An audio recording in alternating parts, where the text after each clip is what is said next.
tired of being disorganized when managing your online business? Creating systems can seem a bit overwhelming due to your hot mess. However, we know how critical these are to streamlining your processes and helping you get tasks done with ease. But here's the thing.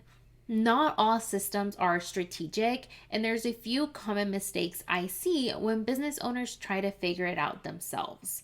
In this episode, we're covering the 4 common mistakes and how you can avoid making these when setting up your own business systems. Are you ready? Let's dive in.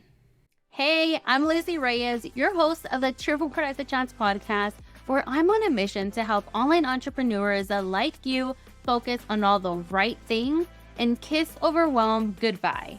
Here, you're going to learn strategies that will boost your productivity so that you can scale your online biz and impact lives sooner. It's your time to shine. So let's get started. Hey, welcome back to the Cheerful Productive Chats podcast. We have been talking so much about systems these past few weeks. In last week's episode, I shared the minimum 4 bucket system, which is my organizational strategy that I teach members inside of the System Savvy Society to help them organize their different systems, because you need a lot more than one. This is why sometimes trying to stick to one paper planner doesn't always work, because you as a business owner have so much going on. And so in this episode, I'm going to cover some of the common mistakes people make when creating their project management systems for their online business, so that way you don't make them too, okay? So let's go ahead and dive in with the first mistake that I see so much is people try to overcomplicate the system. Now, these project management tools come with so many features that you honestly don't need as a solopreneur, as a business owner who has a very small team, and you're still trying to use all of these different features. Now, here's a little fact that you might not know. If you go to these project management tools' main websites, a lot of them are catering big enterprises. They are working with big companies with a large amount of employees. These tools weren't necessarily all created for small business owners like you and I. But it doesn't mean that they don't work for us. But it does mean that you don't have to use every single little feature that it includes. We want to keep them simple, because making them too complex will make them overwhelming and difficult to use or maintain, right? And so you really want to just focus on keeping your system simple, and simple is a good thing, okay? You don't need all of the bells and whistles that Trello has to offer or that Asana has to offer. You don't need to use everything in order for it to be a good working system for you. So that's the first mistake I see often. The second mistake I see often is that people make them too rigid. So in episode 32, I talk about this being one of the myths, that planning and creating systems, it has to be rigid. And some people try to make their systems rigid, but in fact, it should be the opposite, okay? Plans and projects change all of the time. And so your system needs to be able to adapt to these changes flawlessly, seamlessly, with ease, okay? So you really want to create your systems in a way that allows room for flexibility. And this is another perk of using project management tools, because they make it so easy. They make it easy for you to be flexible, unless you made them to be rigid. But they have this cool feature. A lot of them come with this feature, which is like drag and drop, where you can move tasks around, whether you're using it as a weekly planner, where you're moving a task from day to day, whether you're moving it from completed to uncompleted, or from the opposite, like in progress to completed.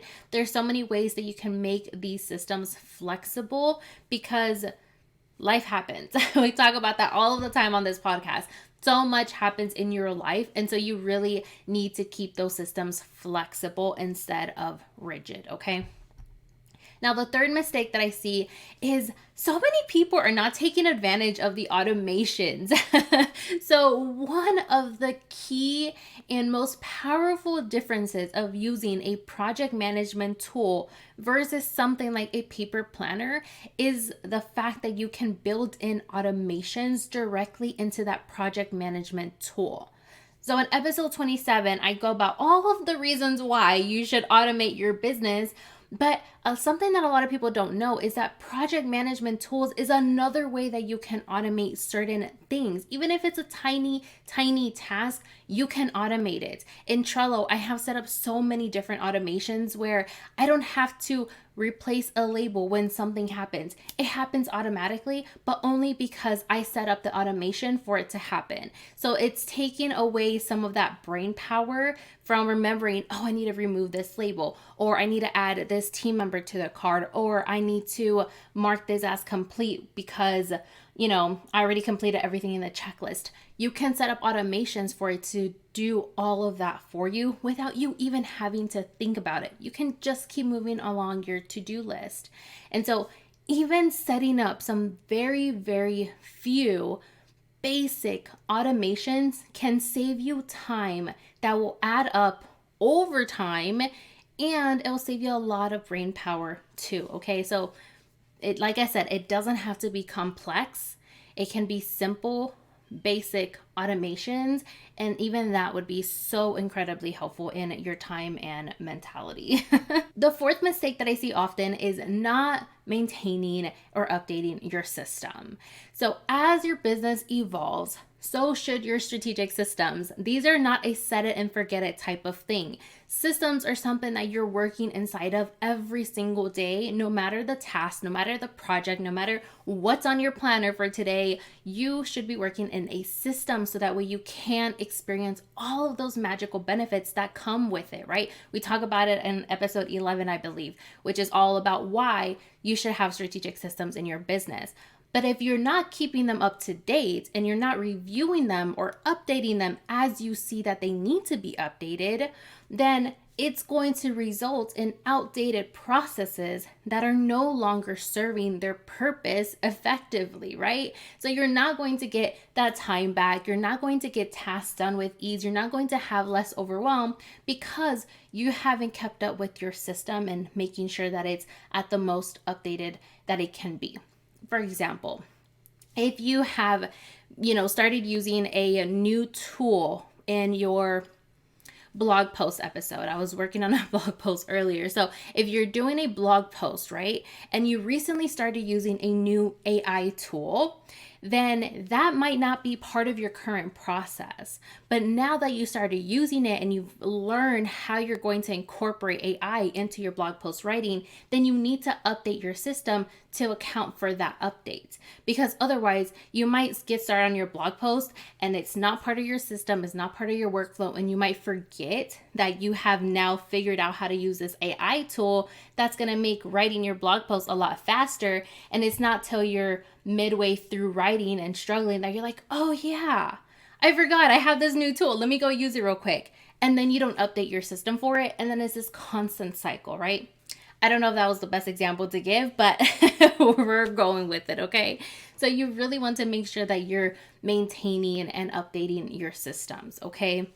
And inside the System Savvy Society, we're helping you avoid all of these mistakes when creating systems for your business. So you're going to learn how to make simple, strategic, and flexible systems that grow with your business, which time-saving automations to create, how to maintain and optimize your new and current systems, and so much more, okay?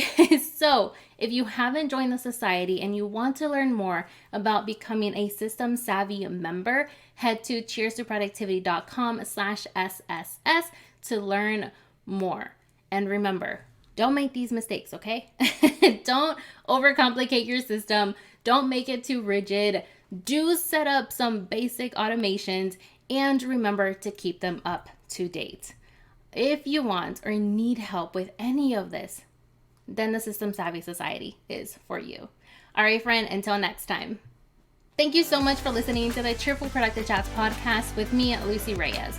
To view the complete show notes and all the links mentioned in today's episode, visit cheerstoproductivity.com/57. And before you go, make sure you follow or subscribe wherever you're listening so you know once the next productive chat is released. Talk soon, and cheers to your productivity and success.